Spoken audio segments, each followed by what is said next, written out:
Hello guys, എല്ലാവർക്കും സുഖമല്ലേ? ചക്കു ഇന്ന് രാവിലെ മുതൽ വൈകുന്നേരം വരെ സ്പെഷ്യൽ ക്ലാസ് ഉള്ളതുകൊണ്ട് ചോറ് കൊണ്ടുപോകണമായിരുന്നു. അതുകൊണ്ട് മടി പിടിച്ചിരിക്കാതെ ഞാൻ നേരത്തെ തന്നെ എഴുന്നേറ്റ് അരിയൊക്കെ അടുപ്പിച്ചിട്ടുണ്ട്.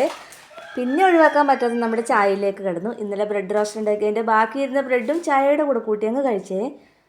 സ്കൂൾ അവധി ആയതുകൊണ്ട് തീറ്റയും കൂടിയൊക്കെ കൂടുതലും തറവാട്ടിൽ തന്നെ ആയതുകൊണ്ട് കറി വെക്കാനായിട്ട് ഇവിടെ അധികമൊന്നും ഉണ്ടായിരുന്നില്ല കേട്ടോ. കുറച്ച് ഉരുളക്കിഴങ്ങും ഉള്ളിയും മാത്രമേ ഉണ്ടായിരുന്നുള്ളൂ. പിന്നെ അതുകൊണ്ടൊരു തട്ടിക്കൂട്ടിലും മെഴുക്കുവരട്ടിയൊക്കെ ഉണ്ടാക്കിയേ. കേടായി പോകാതിരിക്കാൻ ഫ്രിഡ്ജിൽ സൂക്ഷിച്ചിരിക്കുന്ന ഉണക്കമീൻ്റെ കാര്യം അപ്പോഴാണ് ഓർമ്മ വന്നത്. വേഗം തന്നെ അത് കുറച്ച് മുറിച്ചെടുത്ത് വെള്ളത്തിലിട്ട് ഉപ്പ് പോകാനായിട്ട് കുറച്ച് പേപ്പർ കഷ്ണങ്ങളൊക്കെ ഇട്ട് കുതിരാനായിട്ട് വെച്ച് മുളകൊക്കെ പുരട്ടി അതും വറുത്തെടുത്ത് കേട്ടോ. അങ്ങനെ ചോറും കറിയൊക്കെ റെഡിയാക്കി എടുത്ത് ടിഫിൻ ബോക്സിലാക്കി ആ ബാഗിനുള്ളിൽ വെച്ച് ചക്കുവിനെ സ്കൂളിലോട്ട് പറഞ്ഞു വിട്ടേ.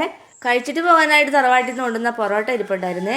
പിന്നെ പാത്രങ്ങളൊക്കെ ഉണ്ടായിരുന്നതൊക്കെ ഒന്ന് കഴുകി വെച്ച് അടുക്കളയൊക്കെ ഒന്ന് തൂത്ത് തുടച്ച് ക്ലീൻ ആക്കിയതിന് ശേഷം പക്ഷിമൃഗാദികളെ സംരക്ഷിക്കുന്നതിനായിട്ട് ഞാൻ പുറത്തോട്ട് ഇറങ്ങിയേ. കോഴികൾക്കൊക്കെ തീറ്റയിട്ട് കൊടുത്ത് പോത്തോട്ടിന് പുല്ലൊക്കെ കൊടുത്തു കഴിഞ്ഞപ്പോഴേക്കും അപ്പനും അമ്മയും കൂടെ കാപ്പിക്കുരു പറിക്കാനുണ്ടെന്ന് പറഞ്ഞ് വന്നിട്ടുണ്ടായിരുന്നേ. പിന്നെ അവരുടെ കൂടെ ഞാനും കൂടി. അപ്പോൾ ഇത്രയേ ഉള്ളൂ. Okay, by.